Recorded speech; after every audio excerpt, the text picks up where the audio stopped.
No man will ever hurt you the same way again. Not because men will change, but because you will. I'm a man, and I need to tell you something that might sound impossible right now. The reason you keep getting hurt isn't because you picked the wrong men. It's because you don't see the pattern until you're already attached. Growing up as the bridge between my divorced parents, I learned something critical. My mother kept getting hurt by the same type of man, my father's pattern, because she couldn't see it until she was emotionally invested. Here's the truth. Most women can't see manipulation while it's happening. You only see it in hindsight. 6 months later, a year later, when you're finally out and you think, how did I not see that? By the end of this video, you'll have a framework. 5 patterns that, once you learn to spot them early, make you essentially unhurtable. Not because you'll never meet manipulative men, but because you'll recognize them before your heart gets involved. Clarity is what sets you free, and I'm about to give you clarity. Let's be honest about why women keep getting hurt by the same patterns. It's not because you're naive. It's not because you're desperate. It's not because you have daddy issues or low self-esteem or whatever pop psychology nonsense people throw at you. It's because manipulative men are strategic, and they don't show you who they are on date 1. They show you the version of themselves they know you want to see. They mirror your values. They love bomb you with attention. They make you feel seen, chosen, special. And by the time the mask starts to slip, you're already in love with the mask. That's not your fault. That's the design. But here's what changes everything. These men run the same playbook. The tactics might look different, but the pattern is identical. Once you know the pattern, you can't unsee it. And once you can't unsee it, they can't hurt you the same way again. So let's decode the playbook. Pattern number 1. He comes on intensely fast. This is the love bombing phase. Here's what it looks like. He texts constantly. Good morning, good night, throughout the day. He wants to see you multiple times a week immediately. He talks about the future. I can't wait to take you here. We should do this together within the first few dates. He says things like, I've never felt this way before. You're different from anyone I've met. I feel like I've known you forever, and it feels amazing. Because who doesn't want to feel chosen? Who doesn't want someone to be that excited about them? Here's what he's actually doing. He's creating artificial intimacy. He's speeding past the getting to know you phase so you bond to him before you actually know him. Why? Because real intimacy requires time, and time would reveal his patterns. So he floods you with intensity to bypass your rational assessment. Here's how to spot it. Ask yourself, would I be comfortable with this level of intensity from someone I've known this long? If you met him 2 weeks ago and he's already talking about moving in together, meeting his family, or how you're the one, that's not passion, that's strategy. A man who's genuinely interested in you will be okay with pacing. He'll want to build something real, which requires time. A man who needs intensity now is trying to lock you in before you see clearly. Pattern number 2. He slowly separates you from your support system. This one is subtle. He doesn't say, I don't want you seeing your friends. He says, your friends don't seem to really get you, or I just want to spend all my time with you, is that so bad? He finds small ways to criticize the people you're close to. Your best friend is dramatic. Your sister is controlling. Your coworkers are negative. And he positions himself as the only one who truly understands you. You and him against the world. Here's why this is dangerous. Your support system is your reality check. They're the ones who will notice when something is off. They're the ones who will say, hey, he's treating you differently lately. And he knows this. So he needs you isolated before the mask fully drops. Here's how to spot it. Listen to how he talks about the important people in your life. Does he respect them, or does he subtly undermine them? And notice, are you seeing your friends less? Making excuses for why you can't make it to things? Feeling guilty for spending time away from him? If the relationship is making your world smaller, that's a massive red flag. A healthy relationship should expand your life, not contract it. A man who loves you wants you connected to people who care about you. A man who wants to control you needs you dependent on him alone. Pattern number 3, he has a sad backstory, and he uses it as a shield. He's been hurt before. His ex was crazy. His childhood was rough. Everyone's let him down. And you're the first person who really understands him. This isn't about whether the story is true or not. It's about how he uses it. Does his past explain his behavior? Or does it excuse his behavior? Because there's a difference. A man who's done the work on his trauma will say, "I struggle with trust because of my past, and I'm working on it. Please be patient with me, but also call me out if I'm being unfair." A man who weaponizes his trauma will say, "You know I have trust issues because of my ex. How could you do this to me?" Every time you have a need or a boundary. He shares his vulnerability early to make you feel special, like you're the one who can heal him.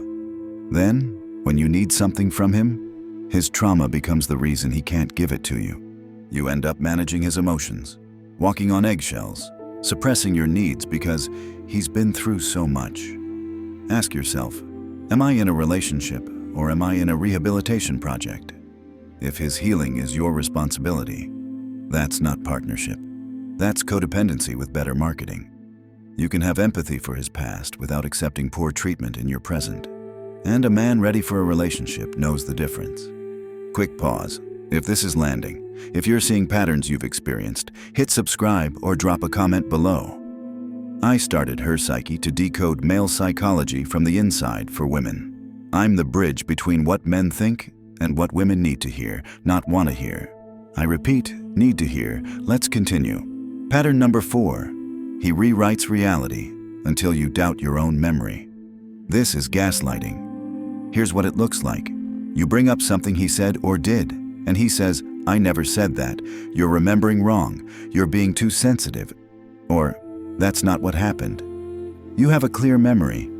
You know what you heard. But he's so confident in his version that you start to question yourself. Over time, you stop trusting your own perception. You think, maybe I am remembering wrong. Maybe I am too sensitive. Maybe I'm the problem. That's the goal. Because if you don't trust your reality, you'll trust his reality.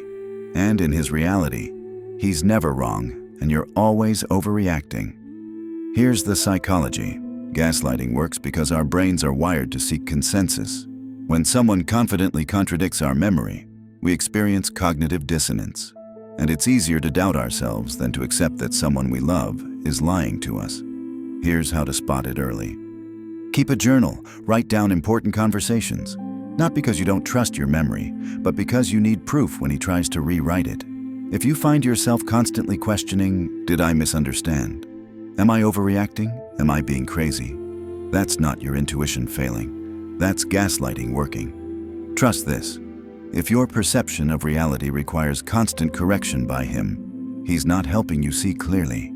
He's making you blind so you can't see him clearly. Pattern number 5. He apologizes without changing. Oh my God, this is huge, my love. This is the manipulation maintenance cycle.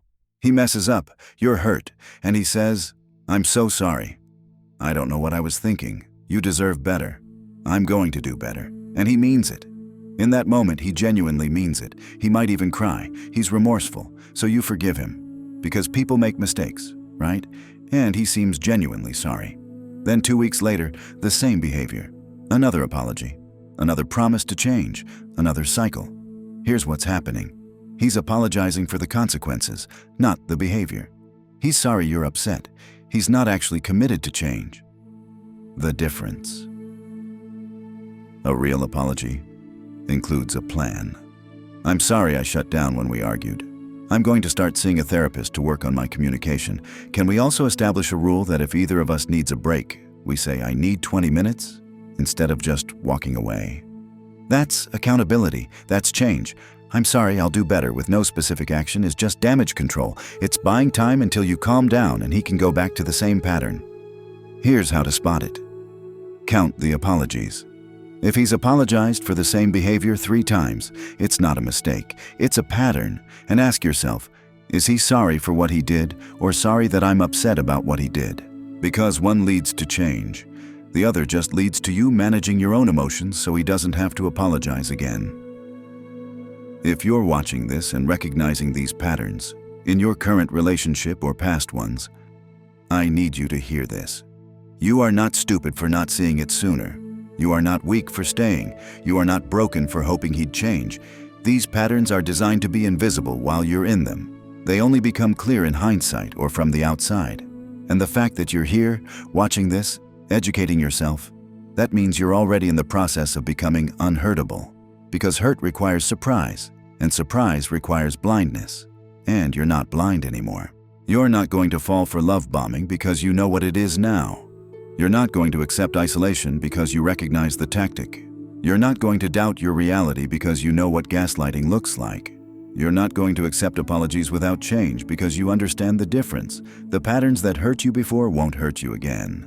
Not because men will stop running them, but because you'll see them coming. And when you see them coming, you can walk away before your heart gets involved. Here's the uncomfortable part. You will meet men who run these patterns. Probably soon. Maybe even men you're excited about. Men who seem perfect at first.